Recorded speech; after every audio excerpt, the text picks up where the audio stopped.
Chardonnay and Pinot Noir. What? We're having it with a white chocolate, and then inside of this chocolate we have peach, pear, and salty figs.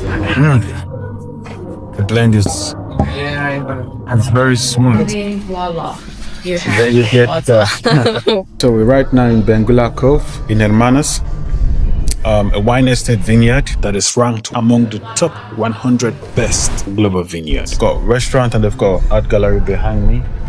And I couldn't join them the last time I was in Hermanus, but today I'm back, so I thought let me check them out. So we're gonna go do a quick cellar tour, and let's see the inns. Yeah, but the estate is really beautiful. So yeah, you can actually see a lot of the machinery. They're not too neat at the moment. It's fine. So that is a hopper, that big one there. Sorry, let's start with this one. This one. Yeah, over here.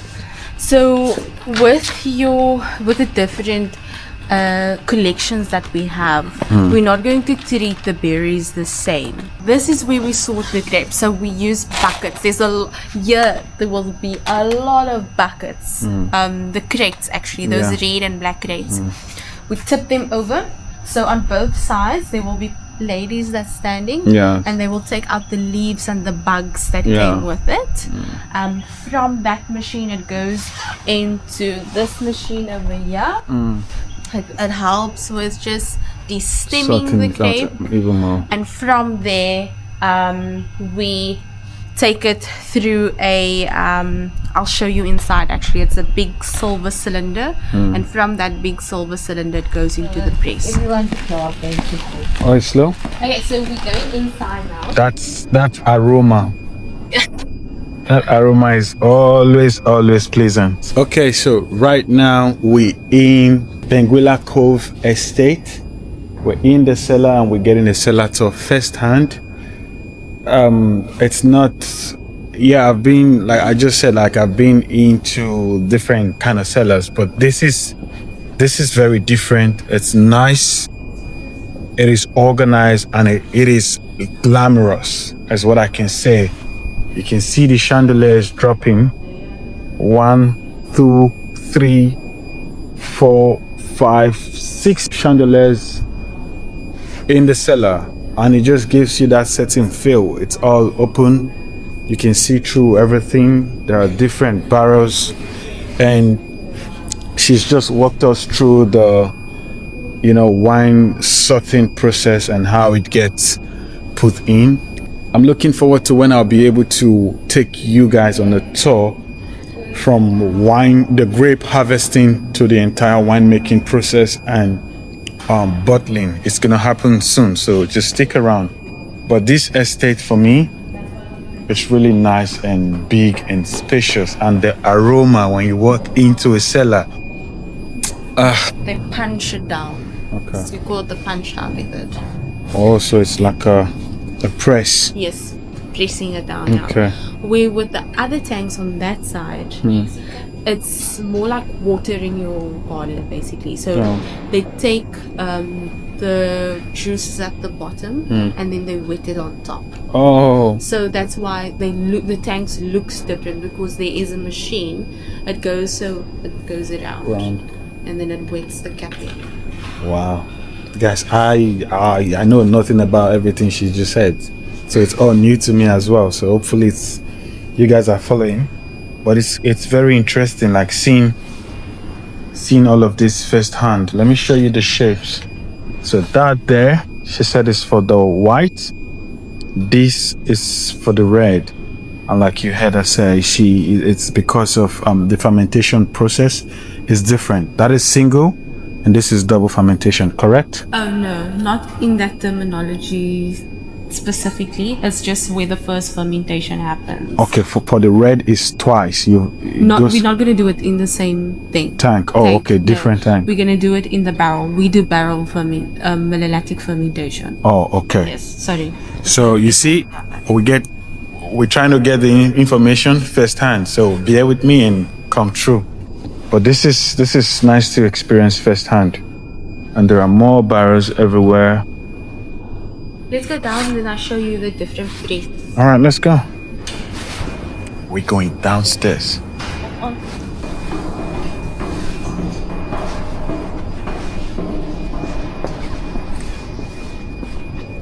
These tanks are huge. They're huge. So this one we use for the whites. Okay. And the bucket breeze we use for the reds. Oh. Okay.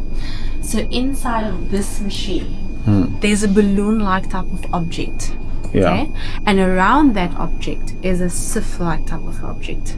Okay. So from this bag, there's going to be a gas that's being released inside of the balloon. Yeah. And then it inflates at a certain time. Yeah. And it takes out a lot of that juices. Oh. We do that especially with our estates on the Blanc and Chardonnay, and then the Rosé that I explained to you. Oh yeah, you did. You did. With the reds, after we've done that first fermentation in the barrel, in the tank, then we take that last berries, just the skins, we put them in here and then we press it. So the reason there's two different presses is because your red wine doesn't need as much pressure as your white wine does. Oh. Or your white wine doesn't need as much. I think it will be white over red. Yes. So what happens is at the bottom, then the wine, this is actually where the winemaker is involved a lot. He will come and then he will taste the juices. If there's too many bitter tannins, he's going to stop it completely, because these are only used, it's the best quality or the most flavor is used for the vinography wines. And then from there we take that pulp and skins and we work it back into the vineyard as compost. So over here is the information that's happening in here. This is a Sauvignon Blanc 2025. You can see it's very cold, eh?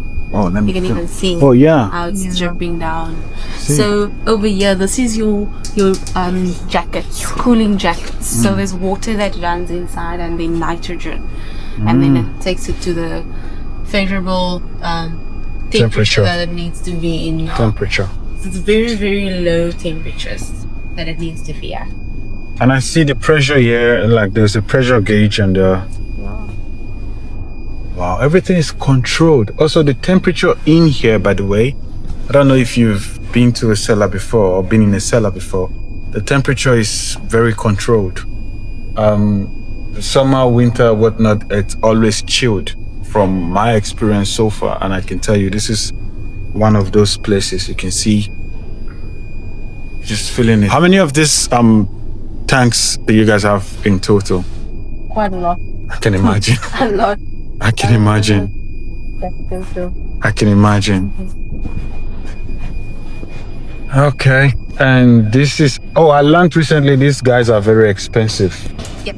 Only recently, the French oak barrels, only recently I learned how expensive they were. Usually, because some of them, I think you guys use them for a certain number of years and you can't use them anymore. Yeah, so the max is 7 years. Yeah.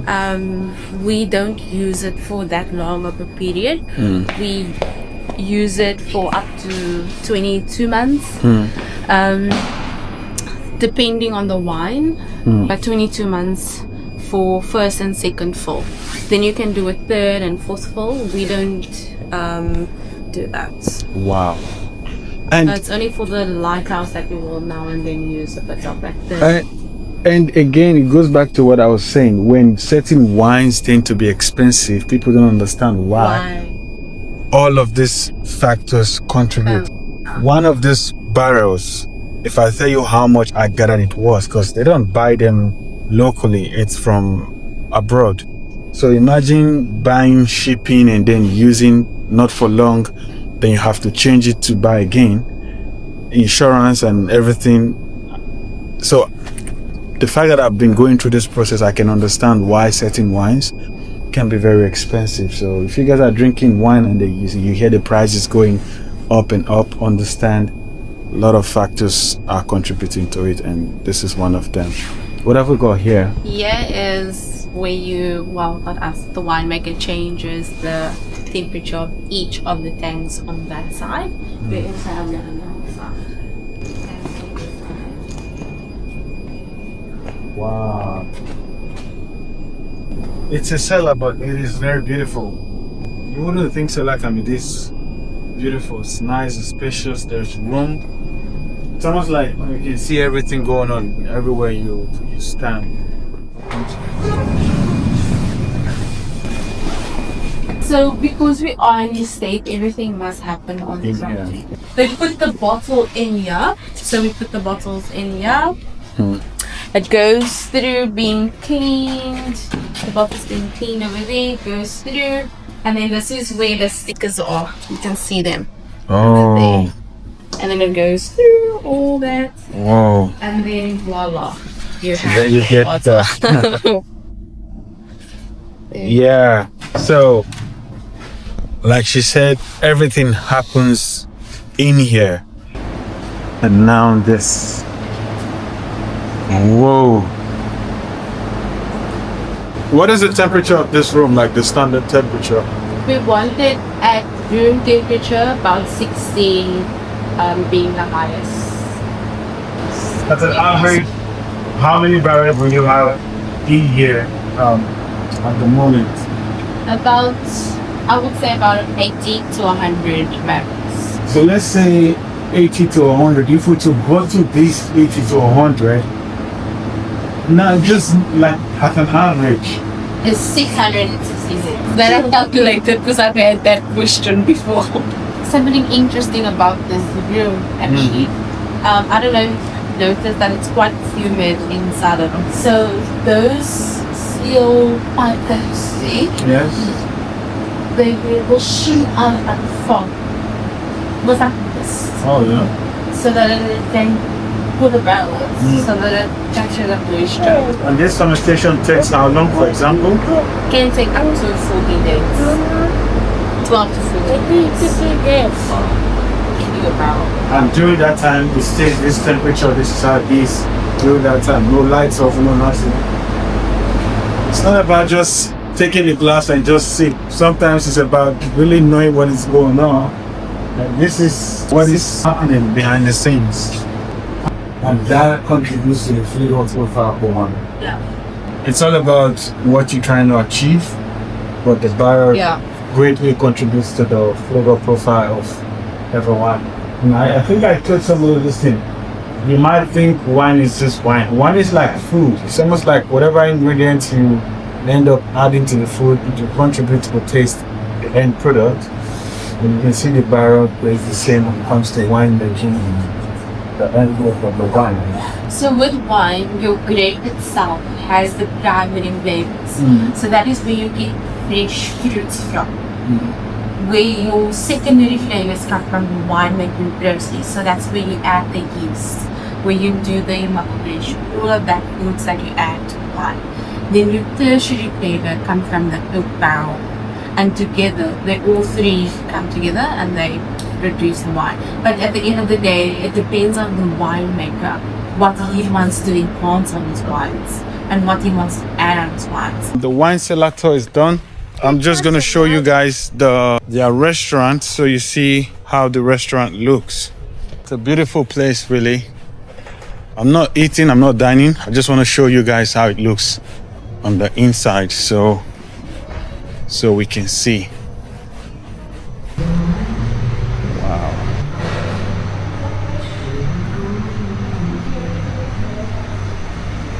See you guys. See you guys.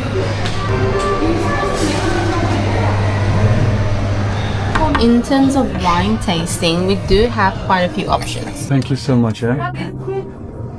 So we learn about wines every day, or we learn about wine every day. Some of these things I know, some of them I don't know. And it's not about me knowing, it's about you and I knowing.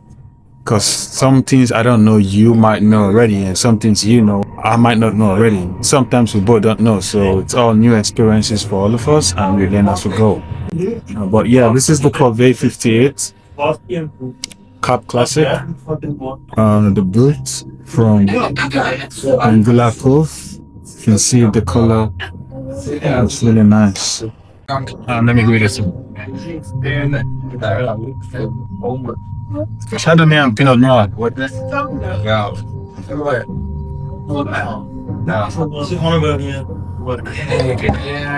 It's very smooth.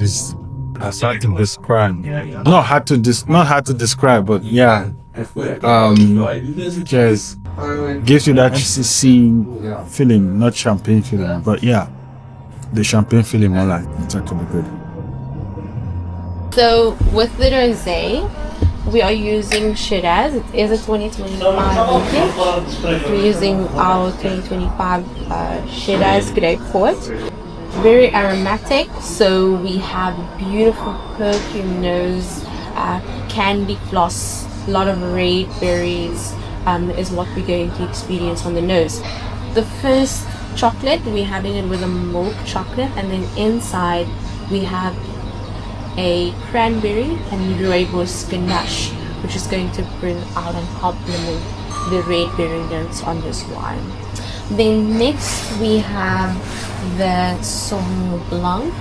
We do 3 different styles of Sauvignon Blanc, and the Estate Sauvignon Blanc is a Blanc Fumé style.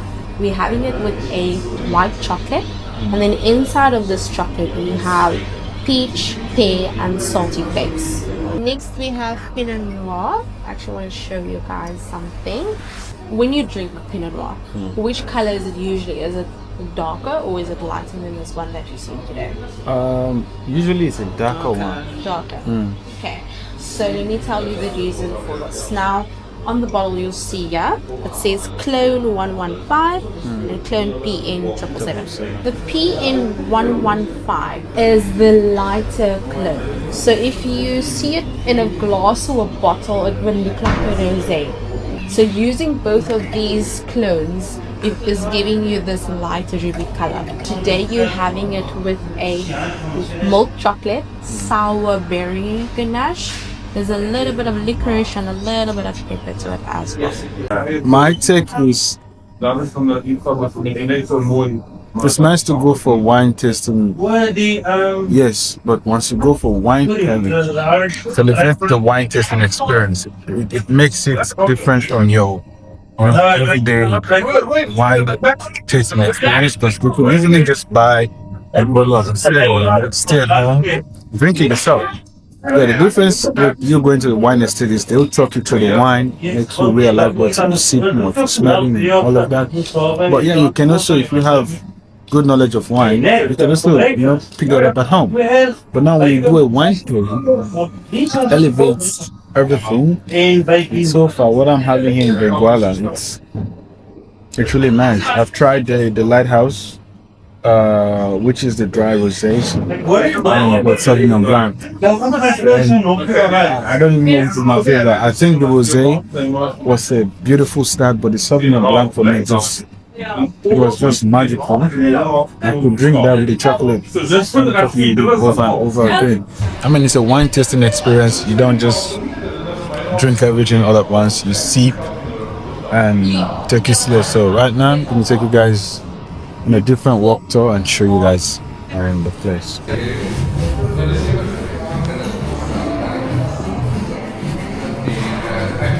I be YouTube famous? Want to be YouTube famous? Yes, you can. It's a shame. You look pretty good already, don't worry. Cheers, guys. But this is some of their displayed artwork, and the nice part of it is they've got hanging chairs, swings. It's just a different vibe, honestly, which is quite. But let me show you guys one of it. You see another one?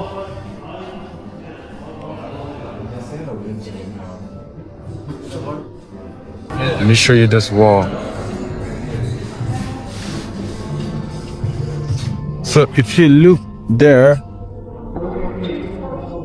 that is Benguela Cove in Hermanus. So this cold wall, I like to think it gives you a guide of Cape Town, because you see you have Cape Town there, you have False Bay, you have Cape Point, you have Betty's Bay, you have Cleanmount, and yeah, So that is where Benguela Cove is on your way to Caledon, R43 to Caledon. And yeah. Oh, check out this cool chandelier, isn't it cool? Usually we don't get to film in art galleries, obviously. You know the reason. You know, some people don't want their artwork, you know, displayed online across the globe. But for some reason, we're able to get a walk around. I'm just going to show you guys around so you see what the gallery holds.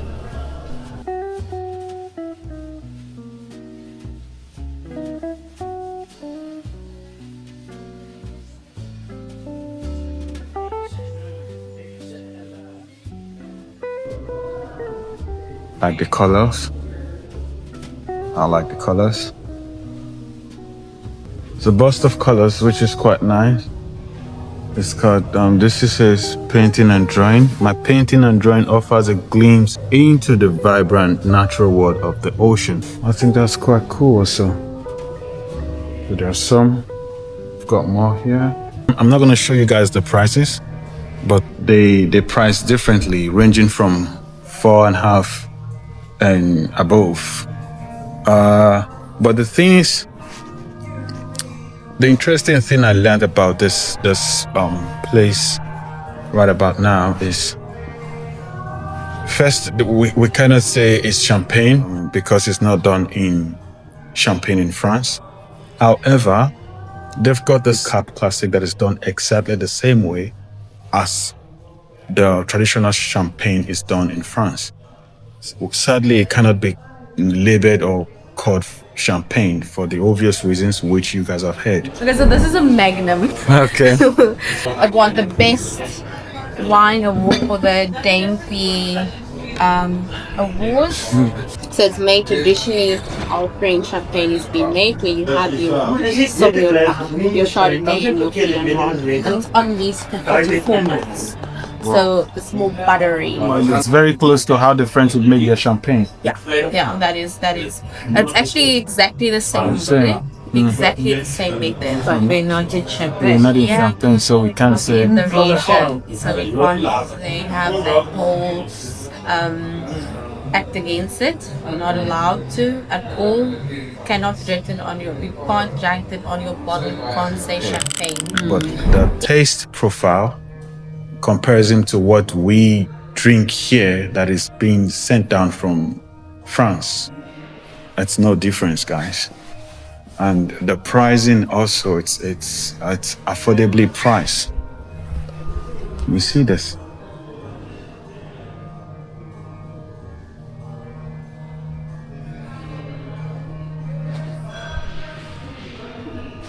Hello. Anyways, that's a little bit of a walk tour around. So now I'm going to show you around the estate, and you can see what it looks like.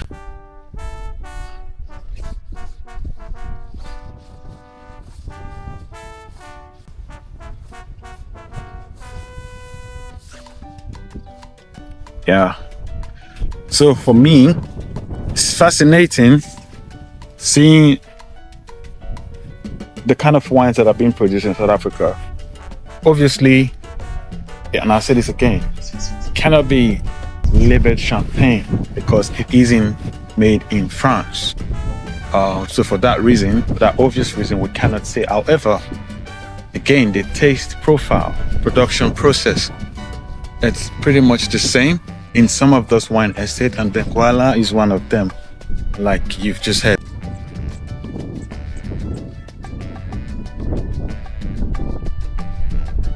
You guys don't want to see how, I can't tell you how beautiful it looks when the sun is out. Two Spanish sculptures. So they've got helipad also. So this is the helipad. It's a beautiful place. It's a gorgeous, gorgeous, gorgeous, gorgeous place. There's a play park right there. That's right next to a lagoon over there. And the ocean. As you've heard, some of the grapes are planted next to the ocean, so hence their variety, the wide variety they've got. What else is here? So all of this is the restaurant. Where you can also, eat and get a sense of the pairings with your wine. Yes. The rhinoceros thimbles. Oh, so this is a range of the kind of thimbles they've got in the estate, I believe. Hopefully you guys can see it. That is quite cool. And they've got cool chandeliers as well. So if you're visiting Cape Town, just know Cape Town is it's like an entire body, but Cape Town is just part of the body. It's like an arm. So there's a whole lot that makes the Western Cape. Cape Town is just an arm in the body. So sure to travel around the province, check out other places. There's so much, and Hermanus is one of those places. Like it's very touristy, obviously, but there is so much to Hermanus. Like a cool swinging, lounging kind of vibe on a sunny day when you sit here. It's quite cool. See, yeah, and there's a couple of them out there as well. This one and this one, which is also very cool. But anyways, hopefully you've enjoyed me showing you around. I'm ready to sip some. Are you ready to see some? If you are, then let's go sip and see. Cheers, guys.